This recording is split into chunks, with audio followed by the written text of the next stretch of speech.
O salmista Davi, ele diz assim: eu te louvarei, porque de um modo assombroso e tão maravilhoso eu fui feito. Meu Deus, que coisa linda.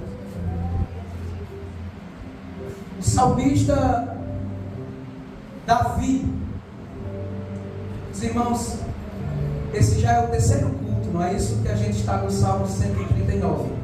Primeiro nós aprendemos sobre a onisciência de Deus. Depois nós aprendemos sobre a onipresença de Deus. E hoje vamos aprender sobre a onipotência de Deus. O salmista Davi reconhece que Deus é onisciente, que Deus sabe de tudo, né? Antes dele falar alguma coisa, Deus já sabe. Ele também sabe que Deus é onipresente. Deus está em todo lugar, então não há um lugar que ele vá que Deus não esteja. Mas entenda, irmãos, entenda, o salmista aqui, ele não está achando ruim. Ele não está achando ruim por saber que Deus é onisciente e Deus é onipresente. Ele não está achando ruim, ele está achando bom. Ele diz: se eu fizer a minha cama no inferno, no mundo dos mortos, ele diz: até ali a tua mão me guiará. Ele entende, ele está alegre com isso, dizendo: eu sei que o Senhor está presente lá. E o fato do Senhor estar presente, tua mão está sobre mim, me protegendo, me guiando. Ele está feliz por saber que Deus é onisciente e onipresente. E agora ele diz: ele não está achando ruim. Ele diz: eu te louvarei. Olha a felicidade de Davi. Eu te louvarei, porque de um modo assombroso, de um modo assombroso e tão maravilhoso eu fui feito. Então escute o que a palavra de Deus tem a dizer. E ele diz: eu te louvo, Deus, eu te louvarei, porque de um modo assombroso, mas maravilhoso, tão maravilhoso, eu fui feito. Maravilhosas são as tuas obras. Tudo que o Senhor faz é maravilhoso. Tudo que o Senhor faz é maravilhoso. E a minha alma, ela sabe muito bem disso. A minha alma sabe muito bem. O salmista Davi, aqui, ele se encontra maravilhado com a demonstração dada por Deus do seu grande poder no processo da criação da vida humana no ventre, através do desenvolvimento fetal. Aquele feto sendo desenvolvido, e ele se mostra maravilhado, e ele diz: isso é algo assombroso. Irmãos, eu estava pesquisando sobre isso, o desenvolvimento de uma criança, e é assombroso. E é assombroso. Por ter sido em cima da hora, eu não preparei, mostrei esse vídeo à medida que eu ia falando para vocês. Mas é uma coisa linda e assombrosa ao mesmo tempo. Uma criança sendo formada no ventre de sua mãe. Isso é maravilhoso. Quem sabe em uma oportunidade Deus não nos dá para falarmos sobre o aborto, e nós podemos então tratar isso de uma forma mais exaustiva, mais detalhada. Mas Davi aqui, ele está maravilhado por Deus demonstrar o seu grande poder no processo da criação da vida humana no ventre materno. Imagine todo o mecanismo criado por Deus para que uma vida chegue à existência. Imagine entre 200 a 400 milhões, 200 a 400 milhões de espermatozoides percorrendo um longo caminho para que apenas um deles, de 200 a 400 milhões. Uma corrida para ver quem chega primeiro. E apenas um deles se une ao óvulo, formando uma nova vida. 200 a 400 milhões. E Deus já tem planejado. É esse aqui. Esse aqui. Deus providenciou, irmão, para que cada nova vida gerada, ela possua o material genético, tanto do pai quanto da mãe. Se fizer um exame nos seus filhos, que vai ter tanto material genético seu, da mãe, quanto do pai. E ele é uma vida diferente da mãe e do pai. Por isso que o espermatozoide ele possui 23 cromossomos. 23. Que é o material genético do pai. O espermatozoide é o material genético do pai. E o óvulo feminino possui mais 23 cromossomos. Isto é, o material genético da mãe. Tá? O corpo humano, ele é formado por células. Um monte de células. Nosso corpo é formado. Cada célula humana, ela possui 46 cromossomos. 46. Quando o espermatozoide, com 23 cromossomos do pai, se une ao óvulo, com 23 cromossomos da mãe, eles formam uma nova célula chamada zigoto, que possui 46 cromossomos. Assim como a célula humana possui 46, uma nova vida também é formada. 23 de um, 23 de outro, se junta e formam uma primeira célula com 46 cromossomos. Nós temos aí nesse momento um novo indivíduo, uma nova vida, um novo ser humano sendo desenvolvido. Nesse momento lhe acontece a vida. A partir desse momento, todas as características, quando o espermatozoide e o óvulo se unem, formando esses 46 cromossomos, a partir daí temos uma vida. E a partir desse momento, as características, todas as características desse novo indivíduo, o sexo dela, a cor da pele, a cor dos olhos, o tipo de cabelo, o formato do pé, já está presente no código genético dela. Só tem uma célulazinha ali. Essas células vão se multiplicar. Tem um bebezinho gatinhando pelo chão.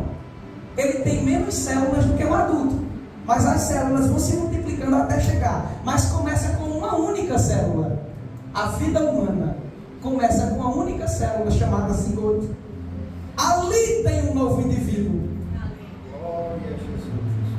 Na concepção já há uma criança.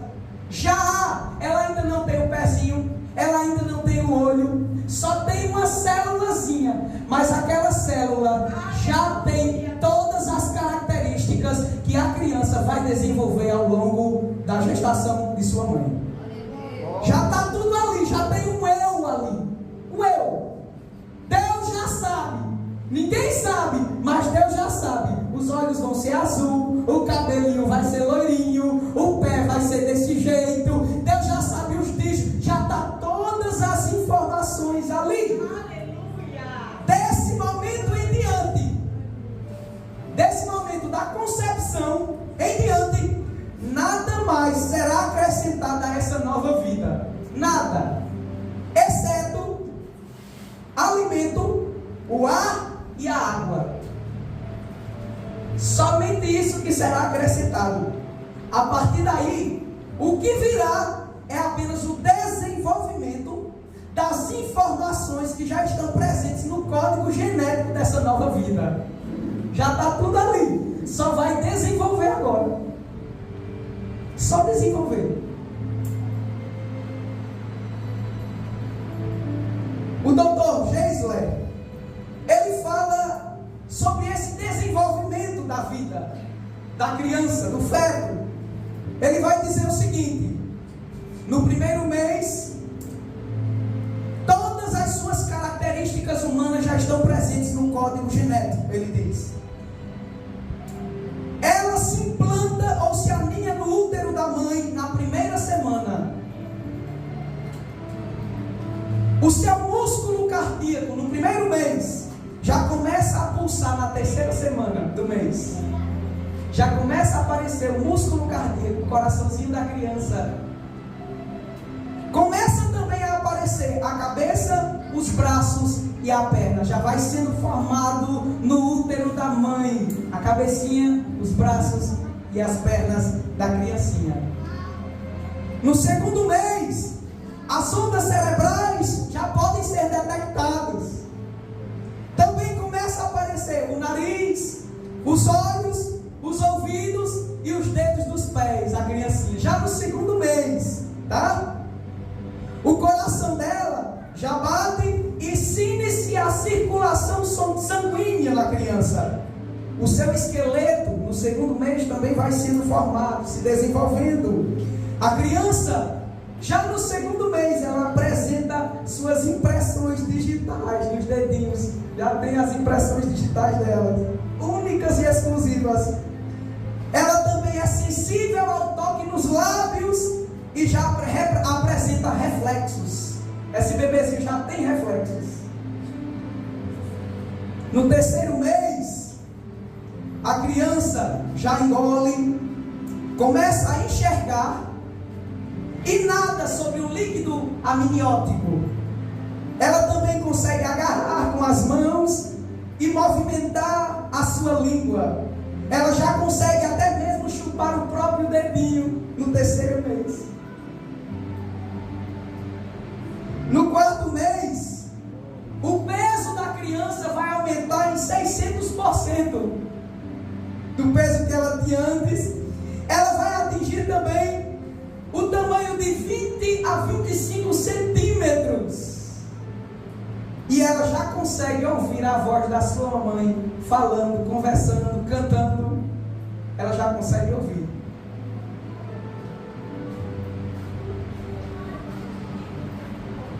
No quinto mês de gestação da mulher, desenvolve-se o pelo, os cabelos e as unhas do bebê.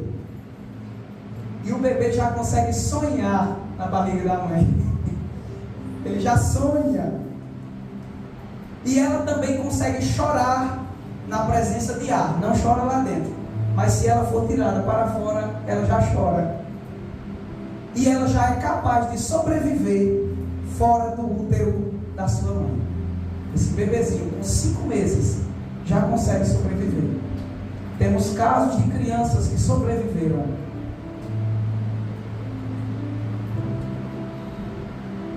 Não é à toa que o salmista se vê maravilhado com isso. Ele diz: eu te louvarei, porque foi de um modo assombroso e tão maravilhoso que eu fui feito. O Senhor me fez de uma forma tão maravilhosa. Na verdade, tuas obras são maravilhosas, e a minha alma sabe disso muito bem. Para Davi, irmãos, a formação da vida não é fruto do acaso, de um processo evolutivo ao longo de milhões de anos, mas é obra de uma mente inteligente, de um Deus onipotente que faz as coisas segundo a sua vontade para cumprir os seus eternos propósitos. A onipotência significa que Deus, Ele tem todo o poder e que para Ele nada é impossível. Isso é o que significa onipotência. Em Jeremias, o capítulo 32 e o versículo 17, veja o que o profeta Jeremias diz. Jeremias capítulo 32 e o versículo 17, ele diz assim: ah, Senhor Deus, eis que tu fizestes os céus e a terra com o teu grande poder e com o teu braço estendido. Nada há que te seja demasiadamente difícil. Não há nada difícil para Deus, porque Ele tem todo o poder para fazer como Ele quer. A demonstração, irmãos, do poder de Deus vai muito além do que a simples formação de uma vida no ventre materno. Pois a formação de uma vida, a formação de uma criança, ela se dá através de um processo indireto. Deus não cria ali diretamente, mas indiretamente, por meio de dois instrumentos humanos, o pai e a mãe, e também com um material já existente, que é o óvulo e o espermatozoide. Mas o poder de Deus vai muito além disso. Ele não precisa de instrumentos humanos ou angelicais, e nem precisa de um material pré-existente para fazer alguma coisa. Ele simplesmente ordena e as coisas aparecem quando e como Ele quer. No livro de Salmos, o capítulo 33, o versículo 6 e 9. Salmos 33, no versículo 6, olha o que o salmista vai dizer, irmãos. Pela palavra do Senhor foram feitos o quê? Foram feitos através de quê? Deus pegou um pedacinho, um punhadinho de nada, pegou um pouquinho de alguma coisa, diz o quê? Pela palavra.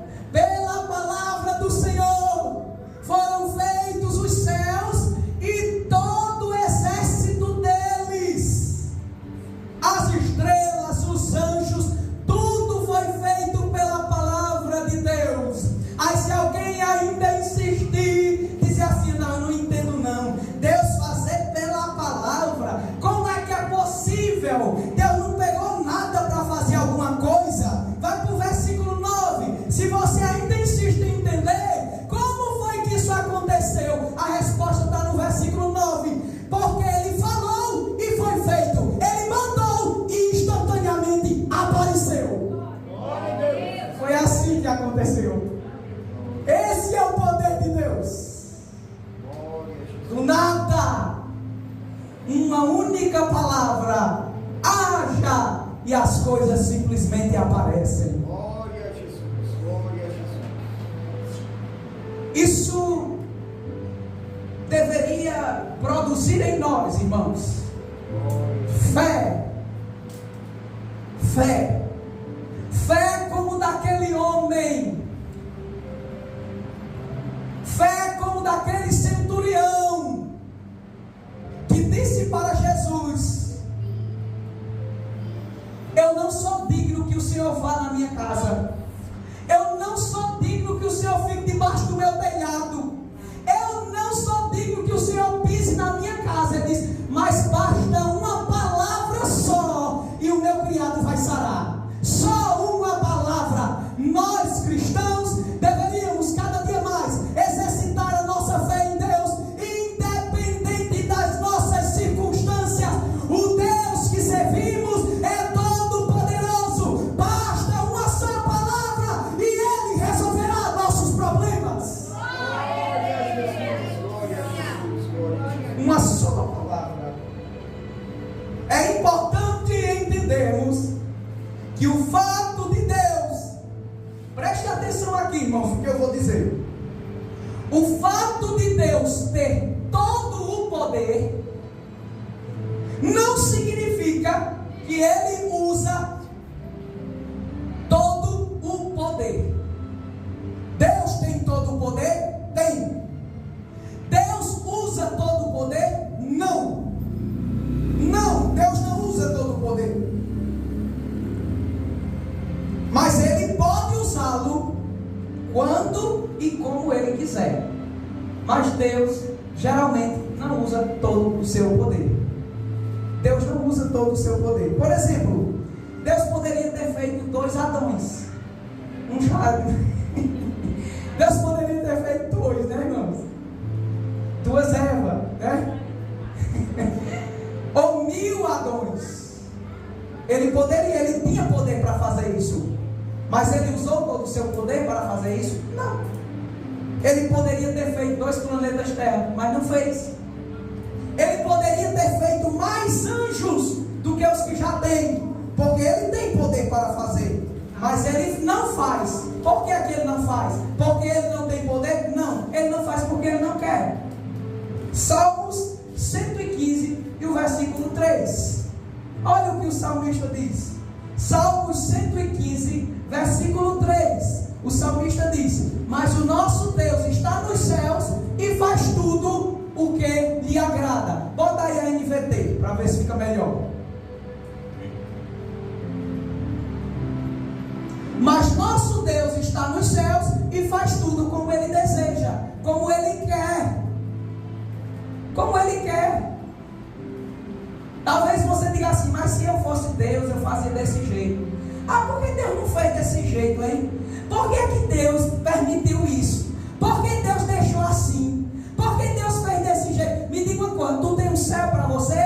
Não. Você tem céu? Não. Você está no céu? Não está. Você tem um trono lá no céu? Não. Então não se meta. Deus está no céu e Ele faz do jeito que Ele quer. Do jeito que Ele quer. Cria um céu para você. Você deve pintar. Como as coisas devem ser. Então, Deus administra o seu poder da forma que Ele desejar. Da forma que Deus desejar, Ele administra o seu poder. Ele pode fazer milagres de forma instantânea. Deus mesmo pode chegar e fazer um milagre de forma instantânea. Ou Ele pode fazer um milagre através de instrumentos humanos. Deus pode curar você imediatamente. Deus pode curar você por meio de uma oração. Deus pode curar você por meio de remédios. Deus pode curar você por meio das mãos de um médico. Ele decide como Ele quer fazer. Mesmo Ele tendo todo o poder para simplesmente dizer: desapareça. É verdade. Mas Ele administra da forma dele. A gente não entende. Mesmo nós não entendemos, irmãos. Mas é suficiente para a gente ainda ficar admirado pela sabedoria de Deus e agir. Como Ele faz as coisas. Vamos ver um exemplo aqui nas Escrituras Sagradas. Segundo livro de Reis, capítulo 6, versículo 24 a 30. Segundo Reis, capítulo 6, versículo 24. Eu peço que o irmão Zé coloque na linguagem de hoje, para facilitar, porque o texto é um pouco grande. Olha só o que aconteceu. Preste atenção, irmãos. O texto é um pouco grande para vocês entenderem. Algum tempo depois, o rei Ben-Hadad da Síria, ele levou todo o seu exército para lutar contra Israel, cuja capital era Samaria, tá? E cercou a cidade de Samaria. Era uma cidade murada. O rei disse: a gente não vai conseguir entrar dentro da cidade. Não, vai fazer o seguinte: vamos cercar a cidade. Ninguém entra, ninguém sai. A gente não entra, mas também não sai. Vamos morrer todo mundo de fome lá. Foi isso que eles decidiram.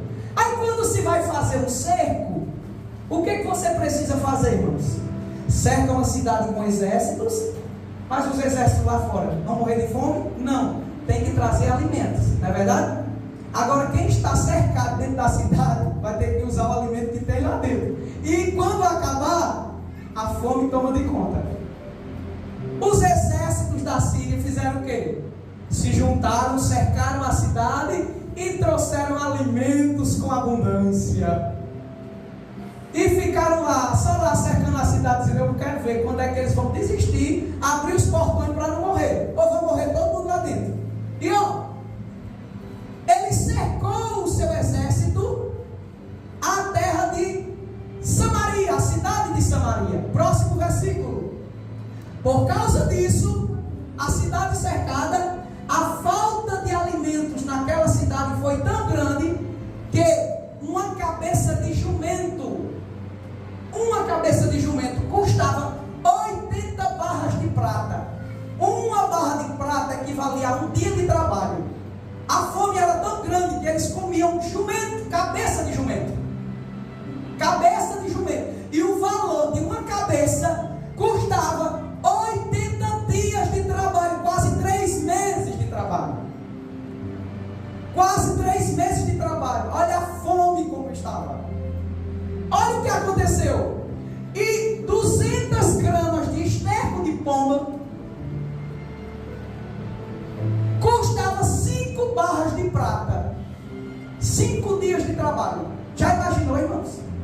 Que fome terrível que essas pessoas não estavam passando, a ponto de comer esterco de animais e cabeça de jumento. Próximo versículo. Olha, certo dia, olha as consequências. O rei de Israel estava passando por cima da muralha da cidade, quando uma mulher gritou para ele: ó rei, meu senhor, me ajude. Olha o que o rei diz, próximo versículo. Ele respondeu: minha filha, se o Senhor Deus não ajudar você, como é que eu posso ajudar você? Como é que eu posso te ajudar? Não tenho condições não. Você disse que eu tenho trigo, ou eu tenho vinho para lhe dar de comer e beber? Eu não tenho, eu não posso te ajudar. Se Deus não lhe ajudar, aí eu é que não tenho condições de fazer isso. Próximo versículo. Mas diga qual é o seu problema.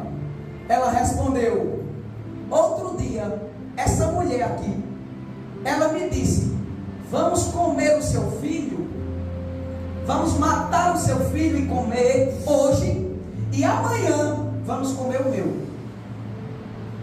Olha a fome como estava terrível. Próximo versículo. Então, olha o que aconteceu. Elas concordaram. Então nós cozinhamos o meu filho e o comemos. No dia seguinte, eu disse que era a vez de comermos o filho dela, mas ela o escondeu. Ela escondeu o filho. Comeu o filho da outra, se alimentou, encheu a barriga, mas no outro dia ela escondeu o seu filho para que ele não morresse. Próximo versículo. Ao ouvir isso, o rei rasgou as suas roupas em sinal de desgosto, e as pessoas que estavam perto da muralha viram que por baixo de suas roupas ele estava vestido com roupa de pano grosseiro, pano de saco. Agora vai para o capítulo 7, Oséias, versículo 1 por diante. Olha o que vai acontecer. O profeta Eliseu então foi e respondeu para o rei, disse: escute o que o Senhor diz. Agora é Deus, o Deus onipotente, o Deus que faz milagres. Escute o que o Senhor diz. Amanhã, a esta hora, você poderá comprar em Samaria 3,5 kg do melhor trigo. Me diga uma coisa, irmãos: 3,5 kg do melhor trigo, ou então 7 kg de cevada. Cevada era um material mais inferior ao trigo. 7 quilos, portanto, comprava-se mais por uma barra de prata só. 80 barras de prata valia a cabeça de um jumento para se alimentar. E aqui ele disse: amanhã, a essa hora, essa mesma horinha aqui, o melhor trigo vai valer só uma barra de prata. E 7 quilos de cevada. 7, não é só uma porçãozinha suficiente para você comer, não é 7 quilos, vai valer uma barra de prata. Próximo versículo. O ajudante pessoal, que era o capitão do rei, ele disse a Eliseu: mesmo que o Senhor Deus abrisse janela no céu e fizesse cair trigo e cevada, isso nunca poderia acontecer. Sabe por que ele disse isso, irmão? Porque ele não viu como isso poderia acontecer. Estavam cercados. Ainda que se achasse na terra de Samaria, na cidade, algum armazém de comida, não era suficiente para alimentar uma população faminta. Não era suficiente. Então ele imaginou dessa forma. Ele disse: ainda que Deus abrisse janela no céu para jogar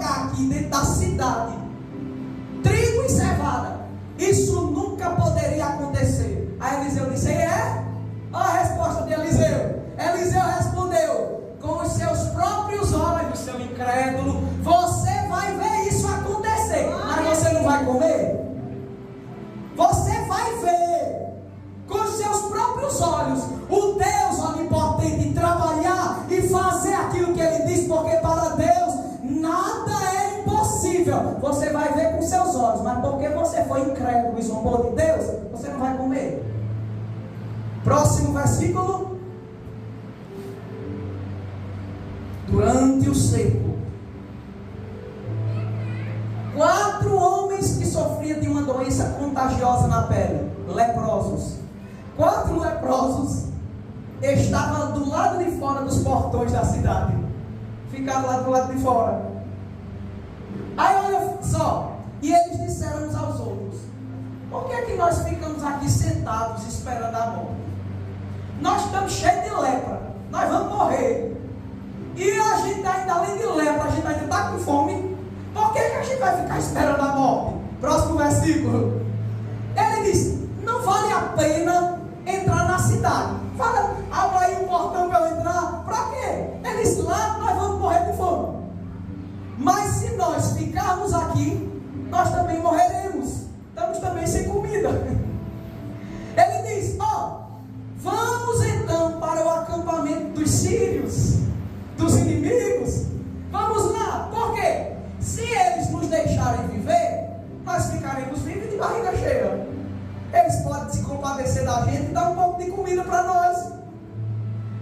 E se eles nos matarem, bom, nós vamos morrer de qualquer jeito mesmo, estamos com lepra. Ele disse: vamos lá para os inimigos, vai que eles tenham pena. E assim, quando começou a escurecer, os 4 leprosos foram até o acampamento dos sírios. Porém, quando chegaram lá, não havia ninguém. Desapareceram. Próximo versículo. Deus, o Deus que podia abrir uma janela e mandar o trigo de uma vez, não era? Ele podia abrir a janela lá no céu. Ele quis fazer de outro jeito. Deus havia feito com que os sírios ouvissem um barulho que parecia o barulho de um grande exército com cavalos e carros de guerra. Então eles pensaram: eita, o rei de Israel pagou aos reis dos heteus, dos egípcios e os seus exércitos para eles virem nos atacar. Olha o que aconteceu. Próximo versículo. Por isso, ao anoitecer, os sírios haviam fugido para salvar a sua vida, abandonando as barracas, os cavalos, jumentos e deixando o acampamento do jeito que estava. Próximo versículo. Quando os 4 homens chegaram ao acampamento, entraram numa barraca, numa tenda, comeram e beberam do que havia ali, e pegaram a prata, o ouro e as roupas que eles acharam. Pegaram tudo isso. Depois saíram e esconderam tudo. Aí voltaram, entraram em outra barraca e fizeram a mesma coisa. Pegavam as coisas e escondiam. Próximo versículo. Mas então eles disseram: crise de consciência, nós não estamos agindo bem. Nós temos boas notícias e não deveríamos ficar calados. Se esperarmos até amanhã para contar, certamente nós vamos ser castigados. O povo lá está com muita fome. E aqui tem comida, alimento em abundância para todo mundo. Vamos agora mesmo contar isso lá no palácio? Próximo versículo.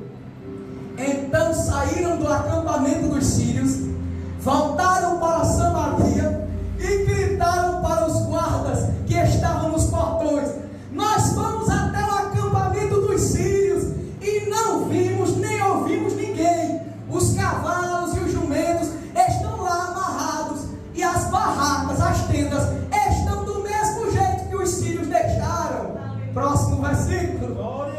Os guardas anunciaram a notícia e ela foi contada no palácio.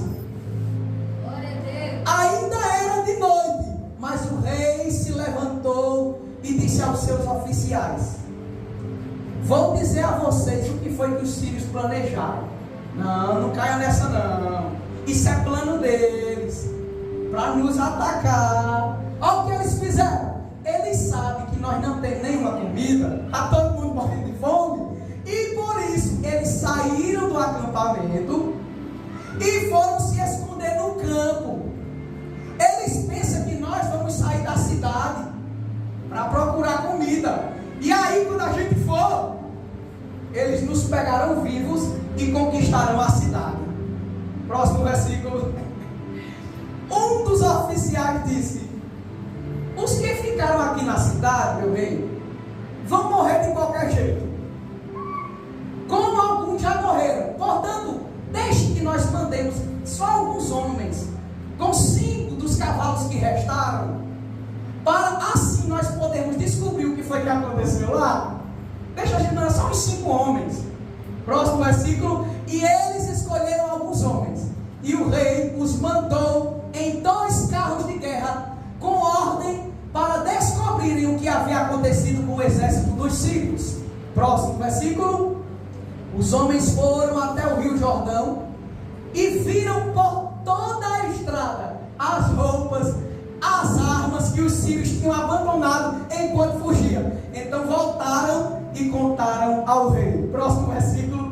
O povo de Samaria, quando soube que os inimigos tinham fugido mesmo, não tinha mais perigo, o povo saiu e avançou, aquela mundiça toda, saiu, avançou nas coisas que tinha no acampamento dos sírios, e conforme o Senhor tinha dito, 3,5 kg do melhor trigo, ou 7 kg de cevada, foram vendidos por uma barra de prata, do jeito que o nosso Deus falou.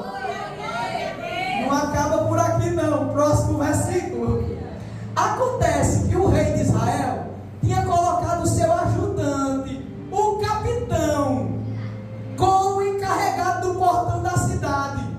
Lembra o capitão que disse: nem que se Deus abrisse janela do céu? Aí o rei disse: vai controlar lá na porta para a multidão.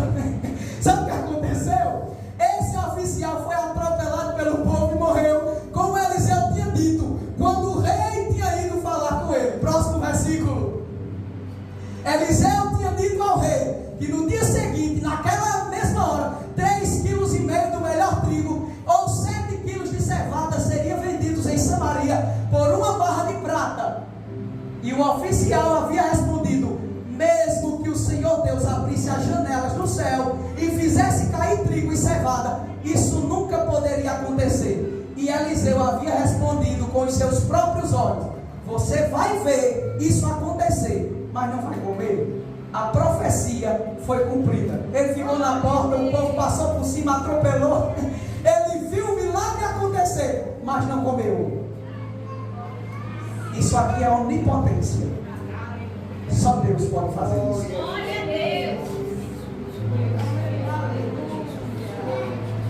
Você deveria se alegrar muito mais. Glória a Deus.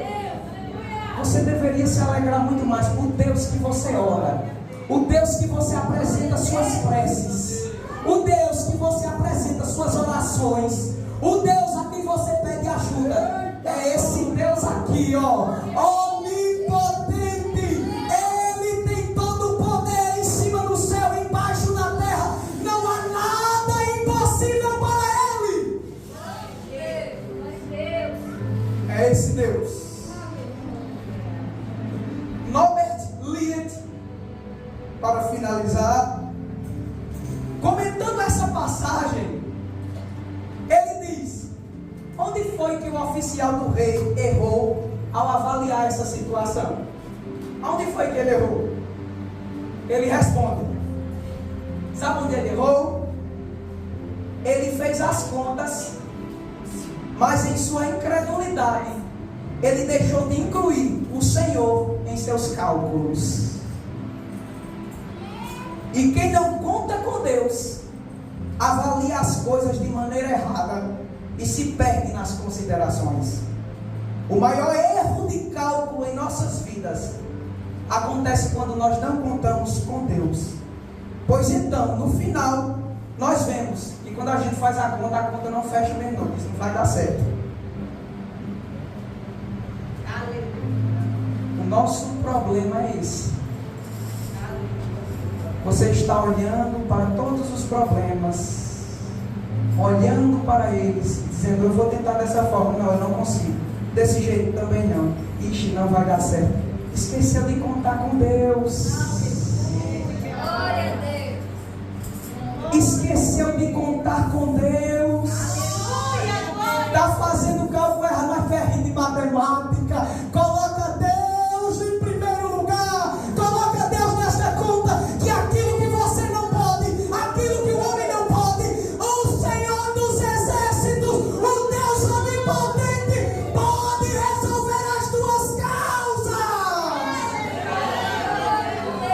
Amém. Agradeço.